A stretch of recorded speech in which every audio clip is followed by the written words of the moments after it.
This U.S. pilot vanished 50 years ago. Now divers found a wreck that could solve the case. For Grahame Knott and a group of divers, diving was life. Known as wreck divers, Knott and his friends were always on the hunt for new treasure at the bottom of the ocean. In fact, they had spent the last 10 years searching for one wreck in particular at the bottom of the English Channel. On the last day of the diving season in November of 2018, Knott and his diving friends would discover something on their sonar. With their undercover camera revealing what looked like to be the remains of the wheel, was it possible they had finally found the wreck they had been searching for? Known for being a popular place for wreck diving, the English Channel is an area of the sea that lies between England and France. The channel is quite narrow and is only 21 miles across at some of its more narrower points.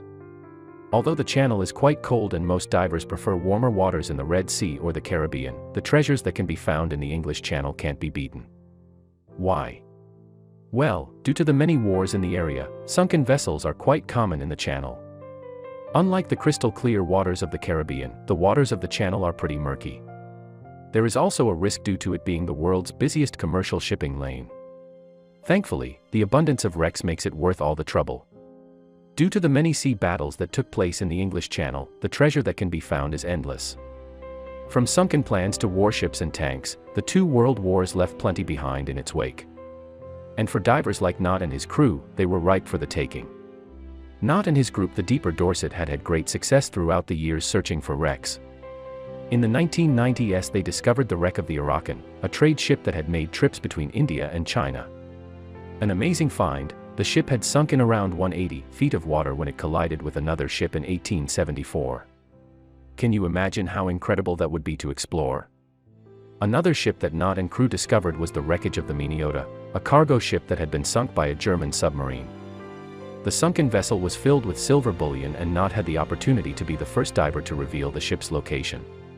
Despite these amazing finds, there was one wreck that had eluded Knott and his friends for 10 years. It wasn't a ship or a plane from the wars, but a 37-ton Lockheed C-130, a transport plane that had gone missing over the English Channel in 1969. Why was this plane so important? You'll see. The missing plane is well known in aviation circles and it all traces back to 1969. During this time, American U.S. Air Force mechanic, Sergeant Paul Meyer was working in Suffolk, England at RAF Mildenhall. Prior to serving as a mechanic in England, Meyer toured Vietnam. While not much is known about his time in the country, he was known to drink heavily and suffer from PTSD according to those he served with at the base England. And with the horrors that took place in Vietnam, you can't blame him for trying to self-medicate.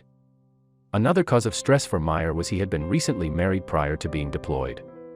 His wife, Jane, and his stepchildren were back in the States, and according to an official report, he was under considerable emotional stress. According to other documents, Meyer was furious for being passed over for a promotion. Let's just say his state of mind was not where it should have been. Ralph Howard Vincent was a young sergeant serving at RAF Lakenheath, which wasn't far from where Meyer was stationed. He remembers Meyer very well and that he wasn't in the best state during that time due to outside stress triggers. According to Vincent, he first met Meyer in a pub where he was in a completely drunken state. He was sprawled out over a table and wasn't able to respond to Vincent when he asked him to get off the furniture and sit like a proper gentleman. Despite being too drunk to function, Meyer became alert when another round of drinks came by. Vincent remembers Meyer stating he would sit at the table if he bought him a drink. This would be the beginning of a very close friendship between the two men. Vincent remembers vividly that Meyer wanted to fly back to the United States on leave. He came up with a proposition, Vincent remembered. He said he wanted to get a private pilot's license so that he could fly home on leave. And he wanted to split the cost 50/50 with me. After a particularly long night at the pub, Vincent and Meyer went their separate ways like they usually did. However, Vincent never saw him again. Meyer has requested to be transferred to the Air Force Base in Langley, Virginia, which was ultimately denied. This would set off an unfortunate chain of events. One evening, Meyer got drunk to the point of being almost violent. His friends wrestled him into bed, but he immediately snuck out the window. He would later be found by police rambling and stumbling down the road. However, instead of being taken to jail, he was brought back to the base. This would be a grave mistake. Not thinking straight, Meyer concocted a plan to fly home. He broke into the room of Captain Upton and stole the keys to his truck. Making up a fake name, he called the crew in charge of dispatching planes and placed an order for one with enough fuel to get to the United States. Meyer was very specific in the plane he wanted, a Hercules C-130. He demanded the plane be ready for takeoff when he arrived, and the staff obeyed, not thinking twice that they were being lied to. With the plane fueled and ready to go, Meyer had his opportunity to get home. However, there was one problem. Meyer had no official pilot training. While he had been around pilots, he had never flown a plane on his own before.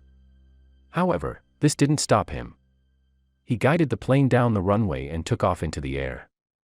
This would end up being a very bad decision. After guiding the plane into the English morning sky, Myers managed to hook up the radio system so he could call home.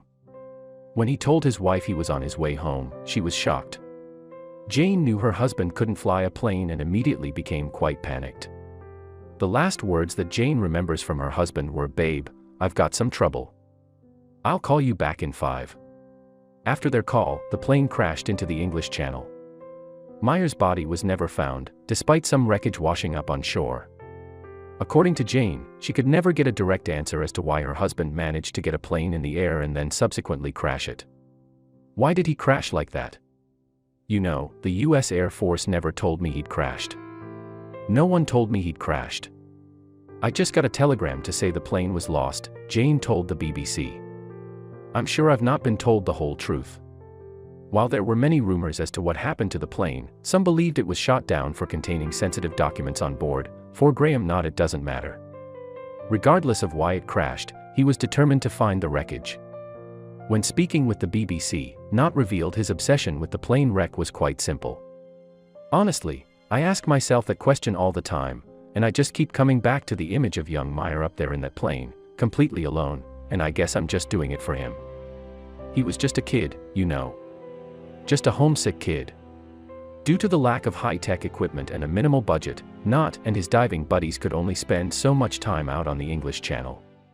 They were also limited in their resources, so detecting any signs of the wreckage was more difficult than if they had a $100,000 research vessel. Therefore, it was a chilly November day in 2018 when Knott's sonar picked up something on the bottom of the channel. Dropping their camera in the water, they first noticed a large wheel sticking out of the sand. This was followed by a section of a wing with rivets. Could they have really found the missing plane? Knott and his team were stunned. They had finally found the missing Hercules. While many hoped that this might finally provide answers to what happened to Myers, for Knott the wreckage must be honored. It's not like a typical boat wreck. It's more like a sacred site, especially since Myers' family are still alive, he told the local media. After hearing about the discovery of the wreckage, Jane revealed it did bring her some comfort to know his final resting place. However, it doesn't change the fact her husband died needlessly. He was having bad nightmares about Vietnam, Jane told the BBC. We wrote to each other every day, and we marked the days off a calendar. You know, he just wanted to come home. All he wanted was to come home.